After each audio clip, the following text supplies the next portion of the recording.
దేశం మొత్తం మీదున్న best gold sellers, best designs ఇప్పుడు హైదరాబాద్ లో pan India jewel show. Don't miss it. నమస్తే, నేను Kavitha. Welcome to I dream news and నిజాలు. బెంగాల్ కొత్త సీఎం సువేందు అధికారి 3D పాలసీతో అక్రమ చొరబాటుదారుల మీద ఇప్పుడు వేగం పెంచారు. Detect, delete, deport.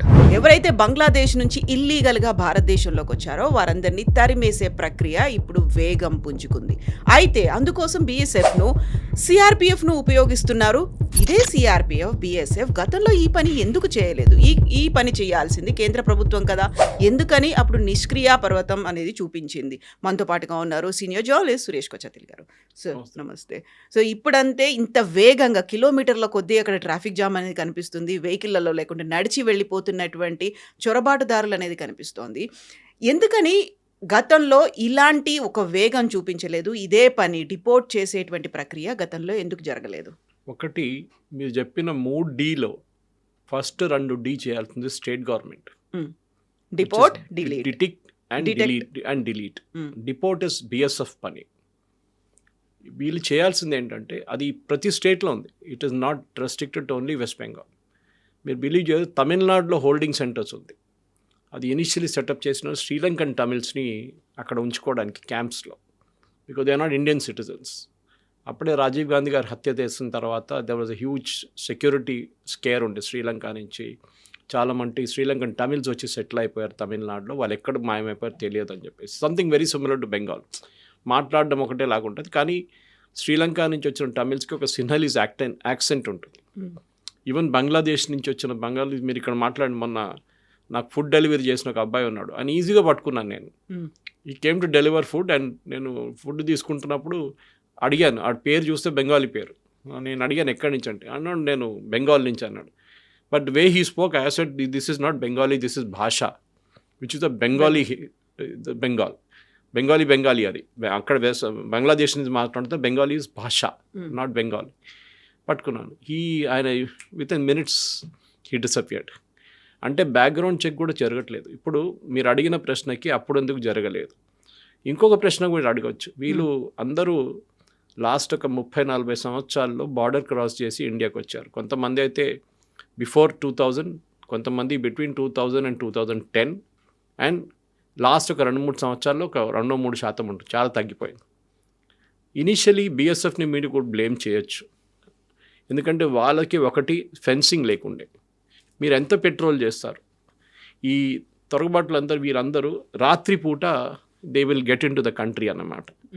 రాత్రిపూట వీళ్ళు బార్డర్ క్రాస్ చేసి దేశాల్లో ఎంటర్ అవుతారు. ఇది డిటెక్ట్ ఎట్లా చేస్తారు? మీ దగ్గర ఫెన్సింగ్ ఉంటేనే మీరు చేయొచ్చు. ఫిజికల్ ఫెన్సింగ్ లేదు.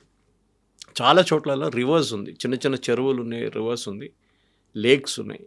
దాని నుంచి కూడా దూరం వస్తారు. ఈ బంగ్లాదేశ్ ఏజెంట్లకి 10,000 నుంచి 15,000 రూపాయలు ఇచ్చి వాళ్ళు బంగ్లాదేశ్ టాకా ఇచ్చి బంగ్లాదేశ్ కరెన్సీ ఇచ్చి ఇండియాకి వస్తారన్నమాట, తీసుకొస్తారు. ఇక్కడ తీసుకొచ్చిన తర్వాత కమ్యూనిస్ట్ పార్టీ టైం నుంచే, ఇప్పుడు కాదు, మేము talking of Siddharth Shankar ray government, Congress government పడిపోయిన తర్వాత ఆ టైంలో కూడా జరిగింది అనుకోండి. దాని తర్వాత కమ్యూనిస్ట్ వాళ్ళు వచ్చిన తర్వాత ఒక పాలసీ అయిపోయింది, స్టేట్ పాలసీ అయిపోయింది, దాట్ వీళ్ళని మనకు ఓట్ బ్యాంక్గా కన్వర్ట్ చేసుకోవాలని. ఇది దేశంలో చాలా రాష్ట్రాల్లో జరిగింది, కానీ బెంగాల్, అస్సాంలో దీని మ్యాక్సిమం ఇంపాక్ట్ ఉండే. ఆ టైంలో జార్ఖండ్, బీహార్ వాజ్ ఓన్లీ బీహార్, కానీ Jharkhand shares a border with West Bengal. So చాలామంది మీరు చూసుంటారు, బార్డర్ డిస్ట్రిక్ట్స్ ఆఫ్ జార్ఖండ్లో ముస్లిం పాపులేషన్ పెరిగింది. I'll give you data for that. అది కాకుండా మీరు మొన్న జరిగిన బంగ్లాదేశ్ ఎలక్షన్స్ గుర్తిస్తే జమైతే ఇస్లామీ, వాడి దగ్గర ఉన్న హార్డ్ కోర్ ఇస్లామిస్ట్ గ్రూప్, వాళ్ళు గెలిచిందంతా the districts bordering West Bengal. వాళ్ళు ఢాకా వైపో లేకుంటే చిట్టగాంగ్ వైపో వాళ్ళు గెలవలేదు, only along the border districts. అంటే ఒక కామన్ అఫినిటీ ఉందన్నమాట. దీనికి కూడా ఒక బ్యాక్ స్టోరీ ఉంది. యాక్చువల్లీ ఈ బంగ్లాదేశ్కి డబ్బులు పంపించింది మన శారదా చిట్ ఫండ్ స్కామ్ నుంచి మొదలవుతుంది. అప్పుడు అక్కడున్న బంగ్లాదేశ్ ఫారిన్ మినిస్టర్ భారతదేశానికి ఒక లెటర్ రాశారు షేక్ హసీనా టైంలో, సేయింగ్ దట్ ఈ శారదా చిట్ ఫండ్ స్కామ్ నుంచి టీఎంసీ అనే ఒక పార్టీ వాళ్ళు మీ దగ్గర ఇక్కడున్న జమైతే ఇస్లామీకి డబ్బులు పంపిస్తున్నారు, దానితోని వాళ్ళు ఇక్కడ పెద్ద ఒక ఏం చెప్తారు రైట్స్ క్రియేట్ చేస్తున్నారు, సిచ్యువేషన్ క్రియేట్ చేస్తున్నారు, యూ ప్లీజ్ టేక్ యాక్షన్ అని చెప్పి Bangladesh foreign minister Indian foreign మినిస్టర్కి రాశారు. ఆ టైంలో యాక్షన్ ఏం తీసుకోలేదు. It was very very clear. Mamata Banerjee వాళ్ళ పార్టీ ఆమెకు డైరెక్ట్గా తెలియకుండా నడవదు ఇదంతా. లాడ్ ఆఫ్ దమ్ మాషాద్, ఇది ముర్షిదాబాద్, మాల్డా, 24 పర్గనాస్, సిలిగుడి ఈ ఏరియాస్లోనే ఇదంతా జరుగుతుండే. మీకు ఒక ఎగ్జాంపుల్ ఇస్తాను కవిత గారు, ఎందుకంటే మనం నంబర్తోనే మాట్లాడాలి. ఇప్పుడు 2026 సెన్సస్ నడుస్తుంది, ఇంకా 27 రిజల్ట్ వచ్చాక 28 అయిపోతుంది. 1951 మన రిపబ్లిక్ అయిన తర్వాత ఫస్ట్ సెన్సస్ జరిగింది. అప్పుడు హిందువుల పాపులేషన్ భారతదేశంలో 84.10, 84% హిందువుల పాపులేషన్. ముస్లిం పాపులేషన్ ఆ టైంలో 9.8. ఇప్పుడు మనం 2011కి వస్తాం. అంటే హిందువులు 84% ఉన్న హిందువులు 1951లో తగ్గి 79.8కి వచ్చారు. యూజువలీ మన ఫర్టిలిటీ రేట్ చూస్తే 2 పిల్లలు ఉంటే కూడా పాపులేషన్ ఇంక్రీజ్ కావాలి. 3 to 4% తగ్గింది హిందూ పాపులేషన్. దానికి చాలా కారణాలు ఉండొచ్చు. చాలామంది 1 child పాలసీ ఫాలో చేస్తారు, న్యూక్లియర్ ఫ్యామిలీస్, ఒకటో అబ్బాయి ఒకటో అమ్మాయి చాలని చెప్పి పాలసీ ఉంది. కానీ ముస్లిమ్స్ దగ్గర ఫర్టిలిటీ చూస్తే వాళ్ళది ఎప్పుడు 3 నుంచి 4 నుంచి 5 నుంచి 6 దాకా వెళ్తుంది. 6 పిల్లల దాకా మినిమం ఉంటుంది వాళ్ళ దగ్గర. సో ముస్లిం పాపులేషన్ 1951లో 9.8% ఉండే, క్లోజ్ టు 10% అని చెప్పచ్చు. 9.8. అది 2011కి సెన్సస్ జరిగినప్పుడు లాస్ట్ సెన్సస్ 14.2% పెరిగింది. అంటే హిందూ పాపులేషన్ 4% తగ్గింది, 4.3. ముస్లిం పాపులేషన్ 4.4% పెరిగింది. Course Christians, Sikhs, Buddhist, Jains అందరి పాపులేషన్ తగ్గింది along with Hindus. But Muslim population ఒకటే పెరిగింది. దీనికి 2 కారణాలు ఉండొచ్చు. ఒకటి ఫర్టిలిటీ లెవెల్, నేను చెప్పాను చూడండి, పిల్లలు ఎక్కువ అనుకుంటే దానికోసం పాపులేషన్ పెరుగుతుంది వాళ్ళది. రెండవది ఇన్ఫిల్ట్రేషన్, అంటే బంగ్లాదేశ్ నుంచి పారిపోయి చొరబాటులో మన దేశానికి వచ్చారు. దాని తర్వాత బంగ్లాదేశ్ నుంచి వాళ్ళు చాలా మటుకు, మొన్న ఒక ఇంటర్వ్యూలో ఐ థింక్ ఇండియా టీవీ అనుకుంటా, వాళ్ళు ఇంటర్వ్యూ చేస్తున్నారు బెంగాల్ బార్డర్ నుంచి, ముర్షిద్ క్యాంప్ దగ్గర నుంచి. వీళ్ళందరూ వెయిట్ చేస్తున్నారు క్రాస్ చేయడానికి. కొందరు మాట్లాడితే that fellow was in Kerala, working in Kerala అంట, ఒక రెస్టారెంట్లో. అక్కడ కేరళలో బెంగాలీ నిండిపోయారు. పూజా టైంలో అక్కడ రెస్టారెంట్లు క్లోజ్ చేస్తారు, హోటల్స్ క్లోజ్ చేస్తారు, ఎందుకంటే పనిచేయడానికి ఎవరు వాళ్ళందరూ బెంగాల్కి వెళ్ళిపోతారు ఆ టైం. అక్కడి నుంచి అంటే ఎక్కడ దాకా వీళ్ళు చేరుకున్నప్పుడు హైదరాబాద్లో కూడా డెఫినెట్గా దే విల్ బి మినిమం, నా అంచనా ప్రకారం ఒక 10 నుంచి 30,000 మంది బంగ్లాదేశీయులు హైదరాబాద్లో ఉంటారు. కానీ ఇక్కడ ఇల్లీగల్గా ఇక్కడున్న గవర్నమెంట్ యాక్షన్ తీసుకోరు. ఎందుకంటే వాళ్ళు ఫస్ట్ ఏం చేస్తారు, రాగానే ఒక ఆధార్ కార్డ్ సంపాదించుకుంటారు డబ్బులు ఇచ్చి, దాని తర్వాత ఓటర్ ఐడి కార్డు తెచ్చుకుంటారు, దాని తర్వాత ఏం చెప్తారు మిగతా డాక్యుమెంట్ రేషన్ కార్డు కూడా తెప్పించుకుంటారు. ఇదంతా ఇంటర్లింక్డ్. ఇది దానికోసం మీరు చూస్తున్నారు తెలంగాణలో మన పాపులేషన్ కన్నా ఎక్కువ వైట్ రేషన్ కార్డులు ఉన్నాయి మన దగ్గర. అది one of the main indicators is that there is lot of fraud in the system అనమాట. ఎనీవే, సో ఈ పాపులేషన్ మీకు ఒక ఎగ్జాంపుల్ ఇచ్చాను, ఇది జరిగిందని. వెస్ట్ బెంగాల్లో ఇప్పుడు కాదు, నేను చెప్పిన మాటకు కమ్యూనిస్ట్ హయాం నుంచి జరిగింది. మమతా బెనర్జీ టైంలో దాన్ని ఎంకరేజ్ చేశారు. అక్కడ బర్త్ సర్టిఫికేట్లో పెద్ద ఒక ఫ్యాక్టరీ ఉంది. అబ్బాయి అమ్మాయి ఇక్కడ పుట్టారు, వాళ్ళ ఫాదర్ మదర్ బంగ్లాదేశ్ నుంచి వచ్చినా కానీ వాళ్ళు బర్త్ ఇక్కడ చూపిస్తారు, వాళ్ళు అడ్రస్తో సహా ఏదో ఒక అడ్రస్ పెట్టి చూపిస్తారు వీళ్ళు. మీకు ఇది క్లియర్గా చెప్పాలంటే చాలా మటుకు బంగ్లాదేశ్ నుంచి వచ్చిన వాళ్ళకి ఎంకరేజ్మెంట్ వీలే ఇచ్చారు. మన అస్సాం గురించి మాట్లాడాం కవిత గారు. Assam has face the majority front. Actually it is not Bengal. Initially Assam face చేశారు, ఎస్పెషలీ 71 వార్ టైంలో. అది కాకుండా దానికన్నా ముందు 65లో 61లో కూడా బంగ్లాదేశ్ నుంచి చాలా మటుకు ఆ టైంలో ఈస్ట్ పాకిస్తాన్ ఉండే. ఈస్ట్ పాకిస్తాన్ వాళ్ళ చాలామంది సిటిజన్స్ అస్సాంకి వచ్చారు. అప్పుడే అస్సాంలో పెద్ద ఒక గొడవ జరిగింది, మీకు గుర్తుంటుంది. All Assam students union form అయింది, పెద్ద అజిటేషన్ జరిగింది. ప్రఫుల్ల కుమార్ మహంతా చాలామంది చనిపోయారు పోలీస్ ఫైరింగ్లో, దీంట్లో. ఎందుకంటే వాళ్ళు ఏమన్నారంటే అస్సామీసు ఈ బంగ్లాదేశ్ నుంచి వచ్చిన వాళ్ళు, and they didn't define between Hindus and Muslims, అది ఒక చాలా క్లారిటీ ఉంది దానికి. వీళ్ళు వచ్చి మా కల్చర్ మార్చేస్తున్నారు, మా ఫుడ్ హ్యాబిట్స్ మార్చేస్తున్నారు, బీఫ్ తింటున్నారు, హలాల్ పెట్టారు, ఇది మాకు వీ విల్ నాట్ అగ్రీ. వాళ్ళ డ్రెస్సింగ్ సెన్స్ మార్చేస్తారు, లుంగి వేసుకొని తిరుగుతారు వాళ్ళు చాలామంది దాంట్లో బంగ్లాదేశ్ నుంచి వచ్చిన వాళ్ళు మేల్ మెంబర్స్. మా కల్చర్ మారిపోతుంది, we don't want them here. పెద్ద అజిటేషన్ జరిగింది, చాలా నేను చెప్పాను చాలామంది చనిపోయారు దాంట్లో. తర్వాత రాజీవ్ గాంధీ గవర్నమెంట్ ఒక ఒప్పందానికి వచ్చారు, yes we will deport these people. Assamese ఏమన్నారంటే మా దగ్గర వీళ్ళు ఇక్కడ ఉంచుకోకూడదు, మీరు ఎక్కడికైనా పంపించేసాడు, either you send them back to Bangladesh or you send them back to మిగతా స్టేట్లో రీసెటిల్ చేయండి. ఇప్పుడు ఇందిరాగాంధీ దానికన్నా ముందు ఒక రూల్ తీసుకొచ్చి, ఐ థింక్ టిల్ 1984 అది ఉండే రూల్ ఉండే, ఆమె పెట్టిన రూల్లో దట్ బంగ్లాదేశ్ నుంచి వచ్చిన చాలామంది అక్కడి నుంచి ఇల్లీగల్గా వచ్చిన వాళ్ళు కూడా సిటిజన్షిప్ ఇచ్చారు ఆమె, ఇంక్లూడింగ్ ముస్లిమ్స్. హిందువులు తక్కువ వచ్చారు, కానీ హిందువులు కూడా వచ్చారు లేదని చెప్పి. మన మటువా కమ్యూనిటీ అని మాట్లాడుతుంటాం ఇప్పుడు, 1 crore ఉన్నారు ఇప్పుడు బెంగాల్లో, వాళ్ళు 1 కోటి మంది ఉన్నారు, వాళ్ళకి ఇవ్వాలి దాకా సిటిజన్షిప్ ఇవ్వలేదు. అది కావాలని చెప్పి మమతా బెనర్జీ ఆపెట్టింది, ఎందుకంటే హిందువులు వాళ్ళు ఓటేస్తే బీజేపీకి వేస్తారని ఒక డౌట్ ఉండే ఆమెకి. ఇన్ఫ్యాక్ట్ మటువా కమ్యూనిటీ ఇచ్చి ఒక మినిస్టర్ కూడా ఉన్నారు యూనియన్ క్యాబినెట్లో ఇప్పుడు, మోదీ క్యాబినెట్లో. సో మన అస్సాం చూద్దాం. అస్సాంలో again will go back to 1961 second census. Hindu population 69.75% ఉండే 1961లో. 2011కు వచ్చేటప్పుడు అది తగ్గి 61% అయిపోయింది, 61.46, డ్రాప్ ఆఫ్ 11.87%. 11.87% మైనస్ అయిపోయింది పాపులేషన్. అదే టైంలో ముస్లిం పాపులేషన్ 61లో 24.70. ఇదంతా ఈ నార్దర్న్ అస్సాం డిస్ట్రిక్ట్స్లో ఉంటుంది. మన ఏఐయుడిఎఫ్ బద్రుద్దీన్ అజ్మల్ వాళ్ళ పార్టీ అదే ఏరియాలో స్ట్రాంగ్గా ఉంటారు. ఈవెన్ ఎంఐఎం పోటీ చేశారు ఈసారి అలయన్స్లో అక్కడి నుంచి. తో ముస్లిం పాపులేషన్ 1961లో అస్సాంలో 24.7% ఉన్నది. 2011కి వచ్చేదాకా 34.22, అంటే 24% నుంచి 34% పెరిగింది. అంటే ఇట్ ఇంక్రీస్డ్. మీరు చూడాలి యాక్చువల్ పాపులేషన్ ఇంక్రీస్ విత్ 38.44. ఇప్పుడు జరిగిన దాంట్లో గ్రోత్ 10% గ్రోత్ ఉంది వీళ్ళది. ఎట్లా జరుగుతుంది? ఎంత పాపులేషన్ ఇంక్రీజ్ ఎట్లా అయింది ఇది మనం అడగాల్సింది అనమాట. సో ఇది చాలా అదే టైంలో క్రిస్టియన్ పాపులేషన్ తగ్గింది అస్సాంలో, ఎందుకంటే వీళ్ళందరూ నార్త్ ఈస్ట్కి వెళ్ళిపోయారు, మిగతా స్టేట్స్కి వెళ్ళిపోయారు. సో హిందూ పాపులేషన్ తగ్గడం 11% తగ్గడం, ముస్లిం పాపులేషన్ 11%, ఆల్మోస్ట్ 10.87 పెరగడం. How is it possible? Illegal migration అయ్యి మీరు ఫర్టిలిటీ లెవెల్ తీసుకురాలేరు, తీసుకొస్తే కూడా మ్యాక్సిమం 4%, 3 to 4% పెరుగుతుంది పాపులేషన్ మీది. డికెడల్ పాపులేషన్ అంటారు, అంటే ఒక సెన్సస్ నుంచి నెక్స్ట్ సెన్సస్కి వెళ్ళేటప్పుడు యూజువల్లీ ఒక 3% పెరుగుతుంది పాపులేషన్. కానీ హిందూ పాపులేషన్ తగ్గిపోతుంది కంటిన్యూస్గా, బికాస్ మనం పాపులేషన్ కంట్రోల్ తీసుకొచ్చాం. ఇందిరాగాంధీ టైం నుంచి హమ్దో హమారే దో అని ఒక కాన్సెప్ట్ తీసుకొచ్చాం. దాని తర్వాత న్యూక్లియర్ ఫ్యామిలీ అయిపోయింది, ఇప్పుడు సింగిల్ చైల్డ్ పాలసీ అయిపోయింది. కానీ మీరు ఇది కేరళలో కూడా చూస్తారు. కేరళలో ఎప్పటి నుంచో పాపులేషన్ తగ్గిందని మనకు అందరు తెలుసు. They gone below the fertility level. Below fertility level అంటే మన ప్రేక్షకులకు ఎక్స్ప్లెయిన్ చేయాలి చాలా సింపుల్ లాంగ్వేజ్. చనిపోయిన వాళ్ళకన్నా తక్కువ మంది పుడుతున్నారు. సో ఈ 100 people passed away,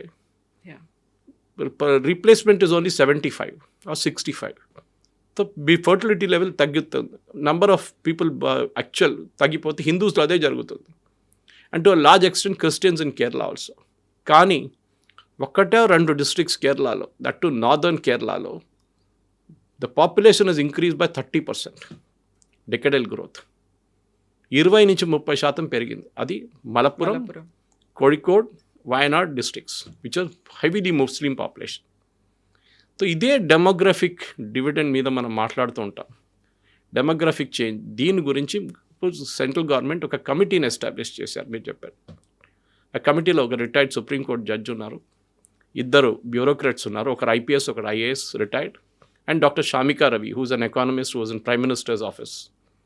వీళ్ళకి ఒక సంవత్సరం టైం ఇచ్చారు, మొత్తం స్టడీ చేయండి. ఇప్పుడు నేను చెప్పిన ఫిగర్స్ ఉంటుంది చూడ, అది ఇంకా డిగ్ చేయొచ్చు మీరు డీప్గా, అండ్ కొత్త సెన్సస్లో మీకు ఇంకా డీటెయిల్స్ వస్తుంది. బహుశా వాళ్ళకి ఇంకో 6 months ఎక్స్టెన్షన్ కూడా ఇవ్వచ్చు. How is this change happening? మనం మణిపూర్ గురించి మాట్లాడుతున్నాం, కుకీస్ అంటాం మనం. అక్కడ ఒరిజినల్ ఇన్హాబిటెంట్స్ ఆఫ్ మణిపూర్ ఎప్పటి నుంచో 500 నుంచి 600 సంవత్సరాలు, even before British time, were Meiteis Hindus. వాళ్ళు ఇంఫాల్ వ్యాలీలో ఉంటారు వాళ్ళు మోస్ట్లీ 90%. కానీ ఆ టైంలో బర్మా, ఇప్పుడు మయన్మార్, అప్పుడు బర్మా నుంచి వచ్చిన పాపులేషన్ అక్కడి నుంచి చాలామంది బర్మా నుంచి మైగ్రేట్ అయ్యి భారతదేశానికి వచ్చారు ఇల్లీగలీ. ఆ టైంలో బార్డర్ ఫెన్సింగ్ లేదు, ఏం లేదు. అక్కడ ఫెన్సింగ్ కూడా పెట్టలేరు మీరు ఎక్కువ, ఎందుకంటే అన్ని అండ్యులేటింగ్ ఏరియాస్ ఉంటుంది, ఇట్లా మౌంటైన్స్గా ఉంటున్నాను. వాళ్ళు Kukis and they are Baptist Christians mostly. వీళ్ళది గొడవ అక్కడి నుంచి మొదలవుతుంది, ఇప్పుడు కాదు. అప్పుడున్న మీటి రాజులు ఏమన్నారంటే, మీరు మా దగ్గరికి రాకూడదు, వీళ్ళు రెగ్యులర్గా వచ్చి ఇంఫాల్ మీద దాడి చేస్తుండే ఈ కుకీలు. దాన్ని ఆపడానికి ఏం చేశారు, మీటీ రాజులు నాగాస్ని తీసుకొచ్చారు, నాగాలాండ్ నుంచి తీసుకొచ్చి నడుమిట్లో పెట్టారు. అండ్ దే టోల్డ్ నాగాస్ వీళ్ళు మా మీద అటాక్ చేయకుండా చూసుకోండి. That is a big story, separate story. ఇంకో రోజు మనం కావాలంటే చేయొచ్చు. మణిపూర్ ఇష్యూ ఎందుకు వస్తుంది ముందుకు అప్పుడు రిపీటెడ్ కానీ. సో మీకు ఒక నేషనల్ లెవెల్లో ఒకటి ఎగ్జాంపుల్ ఇచ్చాను, మీకు ఒకటి స్టేట్ లెవెల్లో అస్సాం ఎగ్జాంపుల్ ఒకటి ఇచ్చాను కవిత గారు. జార్ఖండ్ హైకోర్ట్ ఒక సంవత్సరం ముందు they gave a very important judgement. Okay, ఇది జార్ఖండ్లో ఏం జరుగుతుంది అని మాట్లాడుతూ వాళ్ళు అన్నారు, జార్ఖండ్లో ట్రైబల్ పాపులేషన్ పడిపోతుంది, ఎందుకు స్టాటిస్టిక్స్ సహా చూశారు వాళ్ళు, last census and then state government దగ్గర ఉన్న డేటా. అక్కడ బంగ్లాదేశ్ నుంచి వచ్చిన ముస్లిమ్స్ ఫస్ట్ వెస్ట్ బెంగాల్కి వచ్చి ఆధార్ కార్డు, ఓటర్ ఐడి కార్డుని తీసుకొని వాళ్ళు మెల్లమెల్లగా జార్ఖండ్ వైపు రావడం మొదలుపెట్టుకోవచ్చు. Jharkhand shares border with West Bengal. కంప్లీట్గా అక్కడ వచ్చి ట్రైబల్ అమ్మాయిల్ని పెళ్లి చేసుకొని పిల్లలు అనుకుంటున్నారు. ఈ పిల్లలు ముస్లిమ్సా ట్రైబల్సా, వాళ్ళు ఎక్కడ పనికి వస్తుంది అట్లా తీసుకుంటున్నారు. ట్రైబల్ అనగానే ట్రైబల్ రైట్స్ వచ్చేస్తుంది వాళ్ళకి, కానీ కన్వర్ట్ కావట్లేదు వీళ్ళు. They are remaining as Muslims. భర్తలు ముస్లిమ్స్గానే ఉండిపోతున్నారు, అమ్మాయిల్ని ట్రైబల్గా ఉంచుకుంటున్నారు. పాసిబ్లీ స్పెషల్ మ్యారేజ్ యాక్ట్ కింద వస్తుందేమో అది. సో జార్ఖండ్ హైకోర్టు అన్నారు, they told the government of Jharkhand ఒక ఎంక్వైరీ ఆర్డర్ చేయండి, ప్రిఫరబ్లీ బై సిబిఐ, ఏం జరుగుతుంది స్టేట్లో అని చెప్పి. కానీ ఇవాళ దాకా ఎంక్వైరీ జరగలేదు. దాని కారణాలు మీకు తెలుసు, it's very very clear. This is the major change అనమాట. ఇప్పుడు మీరు పాపులేషన్ చూడండి, నేను మీకు 2-3 స్టేట్స్లో పాపులేషన్ చూపిస్తాను. వెస్ట్ బెంగాల్ 1951 సెన్సస్ తీసుకోండి. వెస్ట్ బెంగాల్లో ముస్లిం పాపులేషన్ పెరిగింది 19.46 1951 సెన్సస్లో. 2011 సెన్సస్లో అది 27% పెరిగింది. అంటే 8 + 7.5% పెరిగింది. వెస్ట్ బెంగాల్ ముస్లిం పాపులేషన్ 1951 సెన్సస్ ప్రకారం 9.44% ఉండే, ఇప్పుడు 22.73, 22.73, 9.44 నుంచి 22.73. ఎక్కడ దేశంలో ఇంత ముస్లిం పాపులేషన్ పెరగలేదు. It was all illegal migration from Bangladesh. అది 1951, 61, 71 యుద్ధం తర్వాత అంతా జరిగింది. దానికి ఇందిరాగాంధీ గారు సపోర్ట్ ఇచ్చారు, సిటిజన్షిప్ ఇచ్చారు చాలామందికి. అక్కడే పాపులేషన్ మెట్రిక్స్ మారిపోయింది. ముర్షిదాబాద్, మాల్డా హిందూ మెజారిటీ ఉన్న డిస్ట్రిక్ట్స్ అదన్నా. 1951లో దేవర్ హిందూ మెజారిటీ. ఇప్పుడు అక్కడ ముస్లిం పాపులేషన్ 40 నుంచి 60 నుంచి 70% ఉన్నారు. ఇది సో 13.29% బెంగాల్ జార్ఖండ్ బార్డర్లో పెరిగింది పాపులేషన్. వెస్ట్ బెంగాల్లో అదే టైంలో 7.55% పెరిగింది. So Jharkhand also is a new axes దీంట్లో. ఇది సెంట్రల్ గవర్నమెంట్ కూడా చాలా క్లియర్గా వాళ్ళకి తెలిసిపోయింది. దానికోసం అమిత్ షా గారు 1-2 మేజర్ ఆర్డర్, ఒకటి కమిటీని కాన్స్టిట్యూట్ చేశారు. నెక్స్ట్ వన్, బార్డర్ దగ్గర ఉన్న 50 కిలోమీటర్ దాకా ఉన్న ఏ ఇల్లీగల్ కన్స్ట్రక్షన్ ఉన్నా దాన్ని కొట్టుపడేమన్నారు. బికాజ్ వీరేం చేస్తారంటే ఫస్ట్ దూరొచ్చి ఇంట్లో ఉంటారు, అది లోకల్ ఏదో మస్జిద్ ఉండొచ్చు, దర్గా ఉండొచ్చు, ఏదో ఒక సెటప్ చేసి ఉంటారు వీళ్ళు. అక్కడ వచ్చి వారం 10 రోజుల పాటు ఉంటారు. ఈ ఏజెంట్లు తీసుకొస్తారు, దళాలు వాళ్ళు. దాని తర్వాత అక్కడి నుంచి స్లోలీ మూవ్ అవుతారు దమ్దమ్ వైపు, హౌరా వైపు, కల్కటా వైపు. నిన్న ఇంటర్వ్యూ చేసిన వాళ్ళు చాలామంది మీరు చూసుంటారు, బార్డర్లో వాళ్ళు బార్డర్ పోస్టింగ్ దగ్గర వెయిట్ చేస్తున్న వాళ్ళు ఏమన్నారు, బైక్ మెకానిక్, లేడీస్ ఏమో ఇంట్లో మెయిడ్గా పనిచేస్తున్నారు, కొంతమంది రెస్టారెంట్లో పనిచేస్తున్నారు అబ్బాయిలు. వీళ్ళందరూ మీరు ఎక్కడ ఎందుకు వచ్చారంటే అక్కడ మాకు ఉద్యోగం లేదంటే, అంటే మేము భారతదేశం ఏమైనా ఉద్యోగం కోసం తీసిపెట్టుకున్నాము. అండ్ సుప్రీంకోర్టు అన్నారు, సుప్రీంకోర్టు మేజర్ జడ్జ్మెంట్ ఒక 3 years ముందు అన్నారు, మనం ధర్మశాల కాదు, మనం ఎవరిని కావాలంటే తెచ్చుకొని ఇక్కడ పెట్టుకోవడానికి. ఎందుకంటే దట్ కేస్ కేమ్ అబౌట్. చాలామంది కాంగ్రెస్ వాళ్ళు అప్పుడప్పుడు చెప్తుంటారు ఈ కేసు గురించి. నాకు ఒకసారి క్లారిఫికేషన్ కూడా ఇస్తాను. ఇది ఒక 2 సంవత్సరాల ముందు మన ఢిల్లీ నుంచి ఒక 10 మంది రోహింగ్యాలు పట్టుకున్నారు. అక్కడ లక్షల్లో ఉన్నారు actually. Rohingyas are different from Bangladesh. అది ఒక క్లారిఫికేషన్. రోహింగ్యాస్ వచ్చింది మయన్మార్ నుంచి వచ్చారు. అక్కడ అరకాన్ రీజన్, నార్త్ మయన్మార్లో జరిగిన పెద్ద, ఇప్పుడు కూడా నడుస్తుంది అక్కడ బ్యాటిల్ నడుస్తుంది, ఇస్లామిస్ట్ వర్సెస్ బుద్ధిస్ట్. అక్కడ పెద్ద ఒక గొడవ ఉంది. Army, Myanmar army versus Islamic groups. అక్కడి నుంచి పారిపోయి వచ్చిన వాళ్ళు రోహింగ్యాలు. 10 మంది రోహింగ్యాల్ని డిపోర్ట్ చేయమని సుప్రీంకోర్టు దాకా వెళ్ళిన కేసు ఇండియన్ గవర్నమెంట్ ఏం చేశారు, వాళ్ళని తీసుకెళ్ళి అండమాన్ దాకా తీసుకెళ్ళి వాళ్ళందరికీ ఒక లైఫ్ జాకెట్ ఇచ్చేసి ఒక చిన్న బోట్ ఇచ్చేసి పంపించేశారు వాళ్ళు. అది పెద్ద గొడవ జరిగింది. ప్రశాంత్ భూషణ్ సుప్రీంకోర్టులో అదే రోజు పొద్దున వచ్చి వాళ్ళని పంపించారు, హ్యూమన్ రైట్స్ అయిపోయిందో సుప్రీంకోర్టు అన్నారు they are not our citizens. And first of all మీకు ఎట్లా తెలుసు వాళ్ళు అక్కడ ఉన్నారని అడిగారు. వాళ్ళు నాకు ఫోన్ చేశారు అక్కడి నుంచి, ఏది ఇండియన్ ఫోన్ యూజ్ చేసి మయన్మార్ నుంచి వీళ్ళు ఫోన్ చేస్తున్నారంట వీళ్ళు. అప్పుడు ఆలోచించండి ఎంత మట్టుకు ఇల్లీగల్ ఇమిగ్రేషన్ నడుస్తుంది మన దేశంలో. ఎనీవే ఇప్పుడున్న దాంట్లో మనం చాలా క్లారిటీగా వచ్చేసింది ఏంటంటే యూనియన్ గవర్నమెంట్ చాలా స్ట్రిక్ట్గా తీసుకున్నారు. సువేందు అధికారి నేను అన్నారు వీళ్ళని తీసుకొచ్చి పోలీస్ స్టేషన్లో పెట్టి కేసు రిజిస్టర్ చేసి జైలుకి పంపించి ఏమొద్దు. ఒక చట్టం ఉంది వెస్ట్ బెంగాల్లో, that is applicable to all border states. ఏంటది, మీరు ఎవరైనా ఇల్లీగల్ ఇమిగ్రెంట్ని పట్టుకుంటే 2 ఆప్షన్స్ ఉన్నాయి. ఒకటి హోల్డింగ్ సెల్ అని ఒకటి ఉంటుంది, జైలు కాదు, ఒక హౌస్ అరెస్ట్ లాగా ఒక పెద్ద కాంపౌండ్లో 10-20 శ్రీలంకన్ టైంలో జరిగింది అది, సేమ్ థింగ్ హ్యాపెన్. ఇప్పుడు కూడా ఉంది అది తమిళనాడులో. హోల్డింగ్ క్యాంప్ ఉంటుంది, ఆ హోల్డింగ్ క్యాంప్లో వీళ్ళని ఉంచుకుంటారు. అక్కడ it is better than a jail, ఫ్యామిలీస్గా ఉండొచ్చు. దాని తర్వాత 7 రోజుల లోపల వాళ్ళ మీద ఒక డెసిషన్ తీసుకోవాలి, డిపోర్ట్ అవ్వడం. వాళ్ళ దగ్గర డాక్యుమెంట్స్ ఉందా, లేదు, డాక్యుమెంట్స్ ఉందా చెక్ చేయండి, అది మోస్ట్లీ ఫ్రాడ్ డాక్యుమెంట్స్ ఉంటుంది. దాని తర్వాత వాళ్ళని డిపోర్ట్ చేయాల్సి. ఈ డిపోర్టింగ్ ఇస్ అ బిగ్ ప్రాబ్లం, ఎందుకంటే బంగ్లాదేశ్ ఇప్పుడు కూడా ఒప్పుకుంటలేరు వాళ్ళ సిటిజన్స్ మన దగ్గర ఉన్నారని. కానీ ఒక్కసారి మన డాక్యుమెంటేషన్ కరెక్ట్గా తీసుకుంటే దెన్ చేసిన ఇప్పుడు వీళ్ళు వచ్చిన వాళ్ళు మ్యాక్సిమం మీరు చూసుంటారు బార్డర్లో వెయిట్ చేస్తున్న వాళ్ళు అందరూ ఖుల్నా నుంచి వచ్చారు. That's a border district bordering Bangladesh. Khulna నుంచి వచ్చారు వీళ్ళందరూ.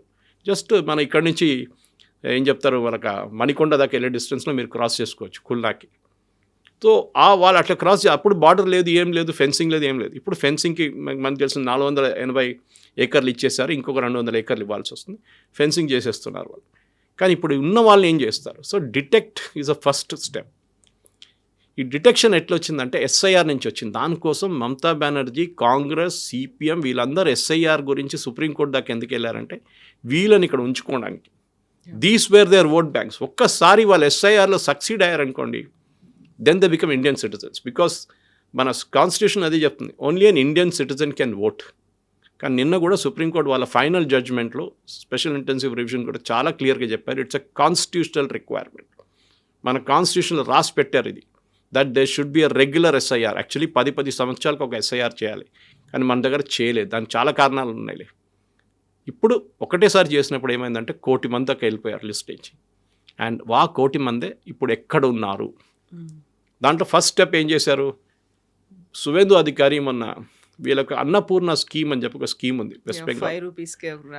లేదు, that is food. In Bengal it is other way around. Annapurna there is 3000 rupees మహిళలకి ఇస్తారు పర్ నెల. మమతా బెనర్జీ 1500 ఇస్తుండే. ఇప్పుడు సువేందు అధికారి గవర్నమెంట్ వచ్చిన తర్వాత వీళ్ళు డేటా మ్యాచ్ చేసి చూశారు. ఇప్పుడు ఈజీ కదా మీకు, కంప్యూటరైజేషన్ ఉన్నప్పుడు డిలీటెడ్ డేటా ఎలక్షన్ కమిషన్ దగ్గర నుంచి మినిస్ట్రీ ఆఫ్ హోమ్ అఫేర్స్కి వెళ్ళింది. నిన్న సుప్రీంకోర్టు చెప్పారు మళ్ళీ దట్ ఎలక్షన్ కమిషన్ ఈ డేటా మొత్తం మినిస్ట్రీ ఆఫ్ హోమ్ అఫేర్స్కి హ్యాండ్ ఓవర్ చేయండి, ఎవరెవరిని డిలీట్ చేశారు లిస్ట్ నుంచి అని చెప్పేసి. అక్రాస్ ద కంట్రీ మినిమం 12 కోట్ల మంది లిస్ట్ నుంచి తీసేశారు కవిత గారు. మన పాపులేషన్ 140 కోట్లు కాదు, 130 కోట్లే. ఈ 10 కోట్ల మంది బంగ్లాదేశ్ నుంచి వచ్చిన వాళ్ళు, కొంతమంది చనిపోయిన వాళ్ళు ఉన్నారు, duplicate voters and all that. So అంతా తీసేసి 130 కోట్లే మన పాపులేషన్ యాక్చువల్లీ. అది సెన్సస్లో తెలిసిపోతుంది చాలా క్లియర్గా. కానీ ఇప్పుడు ఈ సెన్సస్లో జరిగే ఎస్ఐఆర్ ప్రాసెస్లో తీసేసిన వాళ్ళది అన్నపూర్ణ స్కీమ్లో క్రాస్ మ్యాచ్ డేటా చెక్ చేస్తే దాంట్లో 30% మహిళలు చనిపోయిన వాళ్ళు, వాళ్ళ పేరు మీద ఎవరో బెనిఫిట్ తీసుకుంటున్నారు. ఎవ్రీ మంత్ 1500 వస్తున్నాయి వాళ్ళకి, వాళ్ళ బ్యాంక్ అకౌంట్లో పడుతుంది. అంటే బ్యాంక్ అకౌంట్ ఎవరు ఓపెన్ చేశారు అంటే జన్ధన్ స్కీమ్లో ఫేక్ డాక్యుమెంట్స్ ఇచ్చి చేసుకున్నారు. బికాజ్ ఆ లెవెల్లో సర్టిఫికేషన్ స్టేట్ గవర్నమెంట్ చేయాల్సి వస్తుంది. స్టేట్ గవర్నమెంట్ డేటాని వాళ్ళ district magistrate. So immediately Suvendu అధికారి ఒక 4 రోజుల ముందు అక్కడున్న 33 డిస్ట్రిక్ట్ కలెక్టర్స్కి రాశారు, ఈ డేటా మొత్తం చెక్ చేయండి ఎవరెవరు బెనిఫిషరీస్ ఉన్నారు. ఇంకొక 20% అక్కడున్న డిలీట్ అయిన ఓటర్స్ అంటే బంగ్లాదేశ్ వాళ్ళు మన దేశంలో వచ్చి మన స్కీమ్స్ తీసుకొని మన రేషన్ కార్డులో మన బియ్యం కానీ గోధుమలు కానీ తీసుకొని వాళ్ళు బతుకుతున్నారు. మన ప్రజలది ఏమవుతుంది? He asked yesterday, he said వీళ్ళు మా దామాద్ కాదు, వీళ్ళు వీళ్ళని బిర్యానీ తినిపించడము, పోలీస్ స్టేషన్లో కూర్చోబెట్టడం, జైలుకి తీసుకెళ్ళడం, అది ఇంకో 10 సంవత్సరాలు నడుస్తుంది. Directly hand over to BSF. So BSF ఏం చేస్తారంటే వీళ్ళది ఫస్ట్ ప్రాసెస్లో వీళ్ళ దగ్గర ఉన్న పేర్లు తీసుకుని వాళ్ళ డాక్యుమెంట్స్ ఏం లేదంటారు, ఉంటే కూడా పడేస్తారు వాళ్ళు. నేను ఇంటర్వ్యూ చేసిన నలుగురు అదే అన్నారు, మా దగ్గర ఆధార్ ఉంది, పాన్ కార్డు ఉంది, ఒకటిదైతే పాన్ కార్డు కూడా ఉందంట, అండ్ ఓటర్ ఐడి కార్డు ఉంది, రేషన్ కార్డు ఉంది. ఎక్కడ అని అడిగితే ఇది మేము అక్కడ పడేస్తాం, ఇంటికాడ పడేసి వచ్చేసినామని. బికాజ్ అది ఇల్లీగల్గా సంపాదించారు వాళ్ళు. ఇప్పుడు జరుగుతుంది ఏంటంటే వీళ్ళని తీసుకొచ్చి క్యాంప్లో కూర్చోబెడతారు. క్యాంప్లో కూర్చోబెట్టి ఒక ఫామ్ ఉంది, ఫామ్ ఫిల్అప్ చేపిస్తారు. బేసిక్ డీటెయిల్, మీ పేరేంటి, మీరు ఎక్కడి నుంచి వచ్చారు, ఖుల్నా నుంచి వచ్చారా, మీరు ఢాకా నుంచి వచ్చారా, ఎక్కడి నుంచి, ఏ డిస్ట్రిక్ట్ నుంచి వచ్చారు. Most of them are illiterate, at least parents. కొంతమంది యంగ్స్టర్స్కి కొంచెం డీటెయిల్స్ ఇంకా తెలుసు, మేము ఈ విలేజ్ నుంచి వచ్చామని. దాని తర్వాత ఏం చేస్తారంటే వీళ్ళది కంప్లీట్ బయోమెట్రిక్ తీసుకుంటారు. 10 ఫింగర్ ప్రింట్లు బయోమెట్రిక్ స్కాన్ చేస్తారు. స్కాన్ చేసి నేషనల్ క్రైమ్ రికార్డ్ బ్యూరోతో మ్యాచ్ చేస్తారు. This will take hardly 5 seconds, 5 to 10 secondsలో మ్యాచ్ అయిపోతుంది. నేషనల్ క్రైమ్ రికార్డ్ బ్యూరోలో ఏదైనా దొంగతనం చేశారా, మర్డర్ చేశారా, క్రిమినల్ కేసు ఉందా, వాళ్ళ హిస్టరీ ఏంటి, వాళ్ళ హిస్టరీ అంటే పక్కన కూర్చోబెడతారు. ఆల్ క్లియర్ అంటే మళ్ళీ ఐరిస్ స్కాన్ తీసుకుంటారు వీళ్ళది. ఐరిస్ స్కాన్ ఈ 10 ఫింగర్ ప్రింట్లు తీసుకున్న తర్వాత వీళ్ళది డాక్యుమెంటేషన్ చేసి వీళ్ళ పేరు అన్ని డీటెయిల్స్ ఇచ్చి ఒక రోజులో 20, 30, 40, 50 మందిది ఉండొచ్చు యాజ్ పర్ ద స్పీడ్. ఇప్పుడు ఆల్రెడీ 200 మంది వెయిట్ చేస్తున్నారంట ఇవాళ కూడా. సో అట్లా కాకుండా చాలా క్యాంప్స్లో వేలాది మంది ఉన్నారు, ఇంకా పెద్ద పెద్ద ప్రొసెషన్ లాగా వెళ్తున్నారు వీళ్ళు. సో వీళ్ళని then there is a flag meeting, Bangladesh border guards and మన బీఎస్ఎఫ్ కమాండర్స్ నడిమిట్లో ఒక ఫ్లాగ్ మీటింగ్ ఉంటుంది. ఇప్పుడు ప్రతిరోజు జరుగుతుందంట, ముందంతే వారంలో ఒకసారి జరుగుతుండే. సో దాంట్లో వీళ్ళు లిస్ట్ ఎక్స్చేంజ్ చేస్తారు. చూడండి, 30 మంది ఉన్నారు, వీళ్ళ విలేజ్ ఇది, వీళ్ళ పేరు ఇది, వీళ్ళు వచ్చిన డీటెయిల్స్ ఇది, ఏ రోజు ఇక్కడికి వచ్చారు, ఏ ఇయర్లో వచ్చారు, okay, these are the details we have with us. మీరు కావాలంటే వాళ్ళని పిలిచి ఒకసారి అడగండి. సో బంగ్లాదేశ్ వాళ్ళు వీళ్ళని తీసుకొని, బంగ్లాదేశ్ బార్డర్ గార్డ్స్ వీళ్ళని ఒకసారి క్వశ్చన్ చేస్తారు. And most of dum speak Bengali only, Bengali భాష మాట్లాడతారు. దాని తర్వాత వీళ్ళని యాక్సెప్ట్ చేసి వాళ్ళు అటువైపు తీసుకెళ్ళిపోతారు. This is the process that is happening. కానీ ఇది ఒక్క వెస్ట్ బెంగాల్లో కాదు, ఇది ప్రతి స్టేట్లో జరగాలి. అది including Telangana, including Andhra Pradesh, including Kerala, including Tamil Nadu. ఎక్కడ ఉన్నా కానీ బంగ్లాదేశ్ నుంచి వచ్చిన ఒక 10 కోట్ల మంది మన దగ్గర భారతదేశంలో ఉన్నారు. ఇది నేను చెప్పట్లేదు, శశి తరూర్ చెప్పారు. In is one of his books is return how such an illegal mass migration జరిగింది మన history. It's one of the biggest scams అని చెప్పొచ్చు కవిత గారు. 10 కోట్ల మంది కంప్లీట్గా ఇండియా వైడ్గా ఉన్నారు. వాళ్ళు 10 కోట్ల మంది ఉన్నారు. దాంట్లో చాలామంది వాళ్ళ Aadhaar card, date of birth, మాధ్యమిక సర్టిఫికేట్ వెస్ట్ బెంగాల్లో అన్నీ చేయించుకున్నారు. కానీ ఒకటే చోట్ల వాళ్ళు పట్టుబడ్డారు. ఎస్ఐఆర్లో 2002లో మీరు ఎక్కడ ఓటేశారు చెప్పండి అనగానే మా నాన్నగారు అమ్మగారు 24 సంవత్సరాల్లో ఓటే వేయలేదు. అదేంటి 24 సంవత్సరాలకు 5 ఎలక్షన్లు అయినా ఉంటుంది, అసెంబ్లీ, లోక్సభ, ఎందుకు ఓటు వేయలేదు? No reply. ఎందుకంటే they are not from India. ఇది మేజర్ అనమాట. మీ అమ్మగారు, మీరు ఆ రోజు ఓటింగ్ మీ ఏజ్ లేకుండే, మీరు 15 సంవత్సరాలు 10 సంవత్సరాలు అబ్బాయి అమ్మాయి ఉండొచ్చు, కానీ మీ పేరెంట్స్ ఓటింగ్ చేశారా లేదా, ఎక్కడ చేశారు, మీరు మొత్తం డీటెయిల్స్ అక్కర్లేదు. ఈవెన్ డిస్ట్రిక్ట్ చెప్తే చాలు, హౌరాలో ఓటేశారు, లేకుంటే కలకత్తాలో ఓటేశారు, 24 పర్గనాస్లో ఓటేశారు, ఈ డీటెయిల్స్ కావాలి. ఎస్ఐఆర్లో అక్కడ పట్టుకున్నారు. That is why Mamata Banerjee supreme court దాకా వెళ్ళి కొట్లాడింది. Because she wanted to save these fellows. వాళ్ళని ఎట్లయినా బెంగాల్లో ఉంచుకొని ఆమె ఎలక్షన్ గెలుపుదాం అనుకున్నాయి. కానీ ఆ ఎలక్షన్లో ఈ 1 కోటి మంది ఈసారి ఓటేయలేకపోయారు. దాంతో మమతా బెనర్జీ ఓడిపోయింది. ఇప్పుడు కూడా డిఫరెన్స్ బీజేపీ టీఎంసీ నడిమిట్లో ఉన్న డిఫరెన్స్ ఈసారి టోటల్ ఓట్స్లో 40 లక్షలే, టోటల్ డిలీషన్స్ 1 crore. అక్కడ మీకు తెలిసిపోతుంది ఎందుకు మమతా బెనర్జీ ఓడిపోయిందని. ఆ 1 crore పీపుల్ లిస్ట్లో ఉంటుండే మమతా బెనర్జీ మళ్ళీ ముఖ్యమంత్రి అవుతుండే. This is the difference. So దానికోసం కమ్యూనిస్ట్ వాళ్ళు, కాంగ్రెస్ వాళ్ళు, మమతా బెనర్జీ అందరూ సుప్రీంకోర్టుకి వెళ్ళారు, అక్కడ వెళ్ళారు, ఇక్కడ వెళ్ళారు. ఈ ఎస్ఐఆర్ ప్రాసెస్ ఇల్లీగల్, ఆపాలే, వీళ్ళు ఎందుకు పంపిస్తున్నారు పాపం పేదోళ్ళు అని చెప్పి. ఐ థింక్ భారతదేశం చూసిన one of the biggest scam. మనం ట్రంప్ని తిడుతుంటాం మనం అప్పుడప్పుడు. మన వాళ్ళు కూడా అక్కడ వెళ్ళి ఇల్లీగల్గా ఎంటర్ అవుతారు, డంకీ రూట్లో వెళ్తారు. కొంతమంది కెనడాకు కూడా డంకీ రూట్లో వెళ్తారు ఇల్లీగల్గా, అక్కడ పట్టుకుంటారు, వాళ్ళని జైలు వేసేస్తారు. ఇదేంటి ట్రంప్ ఇట్లా చేస్తున్నారు? Every nation is doing that except maybe UK లాంటి దేశం ఫ్రీ బార్డర్స్ ఓపెన్ చేశారు వాళ్ళు. కానీ ప్రతి దేశంలో మైగ్రేషన్, ఇల్లీగల్ మైగ్రేషన్ చాలా పెద్ద సమస్య అయిపోయింది. ఇప్పుడు స్పెయిన్ కూడా గుర్తించారు దాన్ని, ఇటలీ ఇప్పుడు లేశారు నిద్ర నుంచి. ప్రతి European nation now they facing a major problem. వాళ్ళు లాస్ట్ 10 సంవత్సరాలు దీని గురించి అస్సలు పట్టించుకోలేదు. ఇప్పుడు now they having a problem. మనం కూడా ఇది ఎప్పుడో చేయాలండే, చేయలేదు. నాకు ఒకసారి రాజాసింగ్ గారు చూపించారు, ఆయన వాళ్ళ కాన్స్టిట్యున్సీలో గోషామహల్లో ఒక హనుమంత్ విగ్రహం ఉంది పెద్దది కొండ మీద, తీసుకెళ్ళి అక్కడి నుంచి చూపించారు. నా సురేష్ జీ ये जो नीचे है ना ये पूरे బంగ్లాదేశీ, వీళ్ళు లేకుండే ఇక్కడ 5 సంవత్సరాల ముందు ఇక్కడ వీళ్ళు లేకుండే. రాజస్థానీ లోడ్ కమ్యూనిటీ వాళ్ళు ఉంటుండే ఇక్కడ. ఈజ్ ఫ్రమ్ రాజస్థాన్, వాళ్ళ కమ్యూనిటీ లోడ్ కమ్యూనిటీ. మన గణేష్ విగ్రహం తయారు చేయడం అంతా చేస్తారు ఆ ఏరియాలో, దూల్పేట ఏరియా. వీళ్ళందరూ వచ్చారు ఇప్పుడు కొత్తగా, వీళ్ళని ఓటర్ లిస్ట్లో వేయడానికి ట్రై చేస్తున్నారు ఇక్కడ ఉన్న ఎంఐఎం వాళ్ళు. ఆలోచించండి, అప్పుడు ఎంతమందిని హైదరాబాద్లో మీరు పట్టుకొచ్చారు. It's very easy. కానీ వీళ్ళేం చేస్తారంటే, మీరు పెద్ద ముందు బెంగాల్ కాకుండా వాళ్ళు చిన్న సిటీస్కి వెళ్ళిపోతారు, అక్కడి నుంచి ఊర్లకి వెళ్ళిపోతారు. ఊర్లలో మీరు ఎక్కడ చెక్ చేస్తారు? You will think is a Bengali. అదే మన పోలీస్ సెటప్లో, ఇంటెలిజెన్స్ సెటప్లో చాలా డీటెయిల్డ్గా ప్రతి పౌరాన్ని, సుప్రీంకోర్టు నుంచి ఇప్పుడు వస్తుంది చూడండి, ఇట్లా already home ministry orders issue చేశారు. అది పట్టించుకోకపోతే హోమ్ మినిస్ట్రీ దిగుతారు డైరెక్ట్ ఈ గేమ్లో. కానీ జరగాల్సింది డెఫినెట్గా. Yes, sir. Thank you so much, sir. Thank you.